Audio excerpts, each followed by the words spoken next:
Welcome to SVL talks. ఆషాఢ మాసం వస్తే చాలు గోరింటాకు గుర్తుకొస్తుంది మనందరికీ. ఆషాఢ మాసం అయిపోయేలోగా ఏదో ఒక రోజు గోరింటాకు పెట్టుకోవాలని పెద్దలు అంటూ ఉంటారు కదండి. దీనివల్ల మనకు ఎన్నో లాభాలు ఉన్నాయంటారు. అవేంటో చూద్దాము. వర్షాకాలం అవడం వల్ల మనం ఎక్కువగా వర్షం నీళ్ళలో నానుతూ ఉంటాం వల్ల దీంతో చర్మ వ్యాధులు, కాళ్ళు చెడ్డము, గోర్లు దెబ్బతినడం అలాంటివన్నీ జరుగుతూ ఉంటాయి కదా. గోరింటాకు వీటి నుండి మనల్ని రక్షిస్తుంది. వర్షాకాలంలో ఒక్కసారిగా వాతావరణం చల్లబడడం వల్ల ఏమవుతుందంటే మన బాడీలో హీట్ అనేది తగ్గించడానికి, అంటే బయట వాతావరణానికి మన బాడీ కూడా అడ్జస్ట్ అవ్వడానికి టైం పడుతుంది కదా. అలాంటి ఏమన్నా ప్రాబ్లమ్స్ ఉంటే కూడా గోరింటాకు వల్ల సెటిల్ అయిపోతాయి. అందుకే చలువ చేస్తుంది గోరింటాకు పెట్టుకుంటే అని చెప్పేసి పెద్దవాళ్ళు అంటూ ఉంటారు కదా. మనము చేతులకు మంచిగా పెట్టుకుంటే అందంగా ఉండటమే కాకుండా గోరు చుట్టు లాంటి వ్యాధులు రాకుండా, గోర్లు పెలుసురు బారిపోకుండా, ఈ నెయిల్ పాలిష్ కెమికల్స్ ఇవేం కాకుండా ఇది న్యాచురల్ కదా.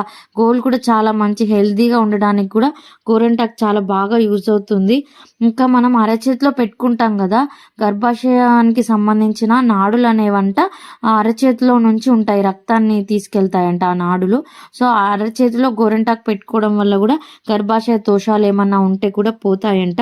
అందుకనే పెద్దవాళ్ళు చెప్తా ఉంటారు, అతి ఉష్ణాన్ని లాగేసి స్త్రీ ఆరోగ్య సమస్యల్ని మెరుగుపరచడానికి ఈ గోరింటాకు ఎంతో ఉపయోగపడుతుంది. తలకి కూడా హెన్నాలాగా కూడా చాలామంది యూజ్ చేస్తారు.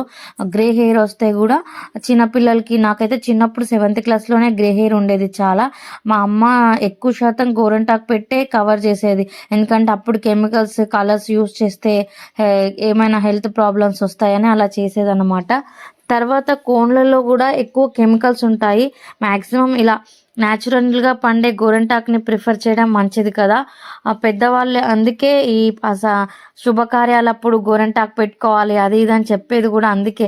ఇది మన శరీరానికి ఆరోగ్యాన్ని ఇవ్వడమే కాక మనకు చేతులకి అందాన్ని కూడా ఇస్తుంది, ఆరోగ్యంగా ఉంచుతుంది అని చెప్పేసి పెద్దవాళ్ళు ఏది ఊరికే పెట్టరు.